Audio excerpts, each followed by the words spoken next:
Bangladeshi football এমন এক খেলা যে খেলার জন্য শহর থেকে মফস্বল এমনকি দুর্গম গ্রামের মানুষও উন্মাদ হয়ে যায়, যার প্রমাণ মিলেছে আরও একবার। তবে এবারের গল্পটা পুরোপুরি ভিন্ন। আসুন সেই গল্পই জানার চেষ্টা করি, যে গল্পে চারজন বাংলাদেশের রিয়াল মাদ্রিদের জন্য যা যা করেছে সেসব একে একে বলছি। মনে করুন আপনার প্রিয় ক্লাব রিয়াল মাদ্রিদের সবচেয়ে ক্ষমতাধর ব্যক্তির সঙ্গে দেখা করতে পারবেন, তাহলে আপনি তার জন্য কি নিয়ে যাবেন? উত্তরটা আপনার। যাই হোক, বাংলাদেশ থেকে সৌদিতে যাওয়া একদল পাগলা সমর্থকরা নিয়ে গিয়েছিল নকশিকাঁথা। হ্যাঁ, ঠিকই শুনেছেন, বাংলার গ্রামগঞ্জে যে নকশিকাঁথার বুনন হতো সেই নকশিকাঁথা নিয়ে যাওয়া হয়েছে রিয়াল প্রেসিডেন্ট ফ্লোরেন্তিনোর জন্য। গল্পটা গতানুগতিক ধারার নয়। এই নকশিকাঁথা উপহার দেওয়া সভাপতির সাথে দেখা এসব হুট করেই হয়ে যায়নি।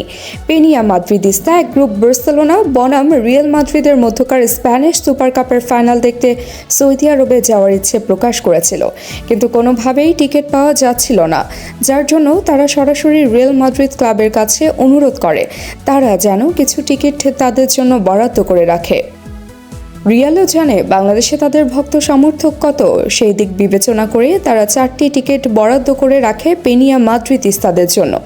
এই গ্রুপের সদস্য ছিলেন পেনিয়া মাদ্রিদিস্তা, বাংলাদেশের সভাপতি মোহাম্মদ তানভীর হোসেন, সম্পাদক সিফাত জসিম, কাজী ফারহান শাহরিয়ার ও সামিয়া রহমান। এই 4 পাগলা ভক্তের জন্য শুধু টিকিটই ছিল না, এর চেয়েও বড় সারপ্রাইজ ছিল প্যারিসের সঙ্গে দেখা করা।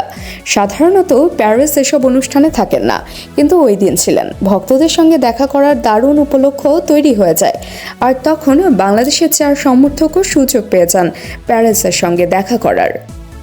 তখন পেনিয়া মাদ্রিদিস্তার সদস্যরা প্যারিসকে বেশ কটা উপহার দেন।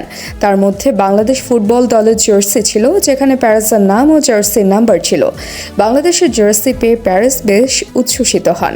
বাংলাদেশে তাদের যে পরিমাণ ফ্যান ফলোয়ার আছে তা অন্য কোনো দেশে আছে কিনা তা নিয়েও রয়েছে সন্দেহ। গ্যালারিতে বসে রিয়েলের খেলা দেখার অনুভূতি জানতে চাইলে পেনিয়া মাদ্রিদিস্তা বাংলাদেশের সাধারণ সম্পাদক সিফাত জসিম বলেছেন, গ্যালারিতে বসে প্রিয় ক্লাব রিয়েলকে সমর্থন জানানোর অভিজ্ঞতা ছিল আবেগে ভরপুর এবং অবিস্মরণীয়। মাঠে থাকা হাজার হাজার সমর্থকের সঙ্গে একত্রে গলা মিলিয়ে ক্লাবের স্লোগান দেওয়া, প্রতিটি আক্রমণ এবং গোলের মুহূর্তে উচ্ছ্বাসে ফেটে পড়া, এমন অনুভূতি শব্দে প্রকাশ করা সত্যি কঠিন। মাঠের পরিবেশ, গ্যালারির উত্তেজনা আর খেলোয়াড়দের একদম কাছ থেকে দেখা, এগুলো সবকিছুই আমাদের জন্য নতুন এবং অনন্য ছিল। ভালোবাসাগুলো এভাবেই বেড়ে ওঠে, গাঢ় হয়। রিয়াল মাদ্রিদ পৃথিবীর শ্রেষ্ঠ ক্লাব, ঐতিহ্যবাহী এই ক্লাবের ভক্তকুল অনেক, যার মধ্যে বাংলাদেশে উল্লেখযোগ্য সংখ্যক ভক্ত আছে। এই অনুষ্ঠানে অংশগ্রহণ ও উপহার দেয়া নেয়া বাংলাদেশের ফুটবল ভক্তদের জন্য মাইলফলক হবে নিশ্চয়ই। তাবাসসুম হক, আনিকা, টিম স্পোর্টস।